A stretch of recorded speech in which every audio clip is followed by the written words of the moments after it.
siapnya di mana. Nah, kalau pilihan pertama kan mandiri belajar, mandiri berubah, atau mandiri berbagi. Mandiri belajar Bapak Ibu bisa menggunakan kurikulum 2013, tapi mengadopsi sebenarnya K13. K13 itu kan KD-nya sudah detail ya, kecil-kecil, sehingga Bapak Ibu sudah dipatok per minggu. Jadi semua sekolah di Indonesia itu dari Sabang sampai Merauke, kalau KD hari pertama itu KD pertama, minggu kedua KD kedua, minggu ketiga KD ketiga, seterusnya, sehingga targetnya itu tersampaikannya semua KD, dan itu diatur sedemikian rupa, rigid, dan guru tidak punya ruang yang cukup untuk ini. Nah, sementara di kurikulum Merdeka, Bapak Ibu bisa pilih materi-materi yang esensial, kemudian Bapak Ibu bisa atur alur tujuan pembelajaran mengacu kepada kurikulum Merdeka, bisa disinkronkan seperti itu. Kemudian Bapak Ibu bisa mengatur irama proses pembelajaran sesuai dengan capaian anak di minggu ke minggu, gitu kan, sehingga tidak dituntut untuk menyelesaikan tuntas semua KD yang ada. Pilih KD-KD yang esensial. Nah, itu bisa. Jadi tetap kurikulum 2013, tapi cara pembelajarannya kita adopsi dari kurikulum Merdeka. Karena guru tidak dituntut untuk tuntas penyampaian materi, enggak. Guru lebih diminta untuk memberikan dampingan kepada anak, sehingga anak berubah dari waktu ke waktu. Hari ini belum mengenal huruf, besok targetnya mengenal, besok targetnya apa lagi, besok targetnya apa lagi, dan sehingga dari hari ke hari itu anak mengalami perubahan. Nah, itu yang utama sebetulnya. Jadi kalau di kurikulum 2013 karena materinya padat, pokoknya semua materi habis disampaikan, sudah selesai, kemampuan anak tertinggal. Nah, kalau di kurikulum Merdeka ini guru leluasa untuk maju mundur ini sesuai dengan kemajuan belajar anak.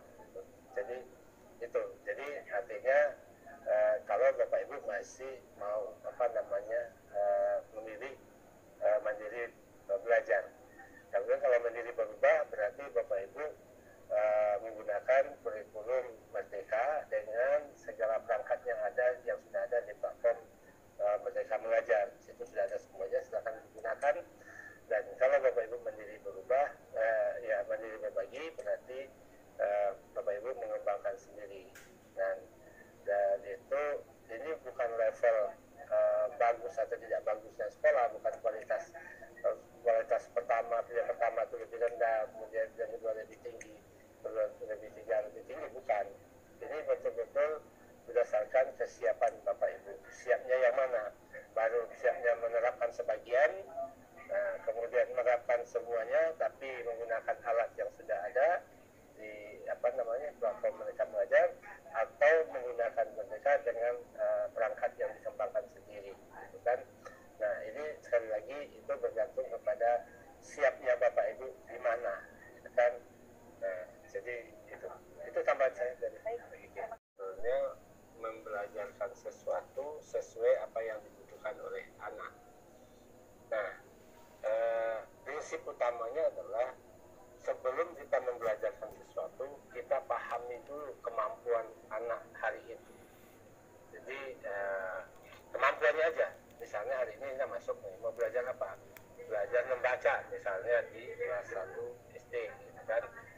Nah, kita harus tahu dulu berapa anak yang sudah mengenal huruf, berapa anak yang belum sama sekali, berapa anak yang mungkin sudah membaca.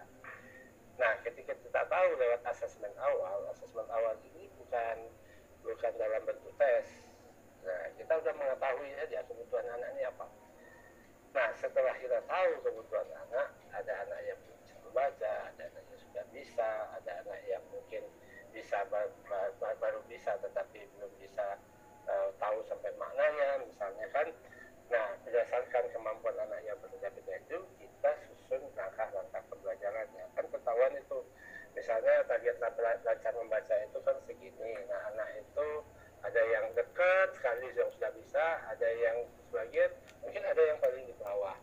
Nah, disitulah kita memerlukan berbagai cara, strategi untuk membantu anak agar bisa jadi di dalam kelas itu bisa bisa mengelompokkan anak dulu sementara berdasarkan level anak yang sesuai, misalnya sama-sama anak yang belum lancar membaca satu kelompok, atau anak yang sudah agak lancar satu kelompok, atau kemudian bisa dimix gitu kan, supaya jangan merasa minder yang belum bisa membaca ini merasa minder gitu kan, jadi dibagikan permainan gitu. Jadi bisa jadi satu kelas itu dalam pelajaran yang sama, guru yang sama, aktivitas anak berbeda-beda sesuai kebutuhan anak itu gitu kan. Nah di situ jadi asesmen dan pembelajaran itu menjadi satu kesatuan yang utuh. Ketika akses pertama untuk mengetahui starting point anak, modal awal anak itu di mana posisinya kita tahu. Kemudian di dalam proses kan kita melakukan asesmen juga. Dengan cara begini ternyata anak tidak bisa nih, dirubah caranya agar anak bisa. Jadi patokannya agar anak bisa. Jadi asesmen di sini bukan untuk mengambil nilai angka anak. Asesmen di sini untuk mengetahui anak butuh apa. Lalu cara apa yang digunakan. Sehingga kalau seandainya dengan cara A anak tidak bisa, ganti dengan cara B, ganti dengan cara C. Target kita anak bisa. Tentu bisanya anak ini tidak harus sama rata bisa dalam maksimum semuanya, enggak. Karena anak itu tetap beragam-ragam, gitu kan, bermacam-macam. Misalnya, kalau anak itu memang potensi menjadi ahli bahasa nanti setelah dewasa, mungkin dia lebih mendalam di bahasa itu sesuai dengan kemampuannya. Sementara bagi anak yang lain, cukup batas minimum kemampuan literasi membaca. Dalam artian tahu maknanya dan bisa mengerti sepenuhnya bacaan misalnya itu.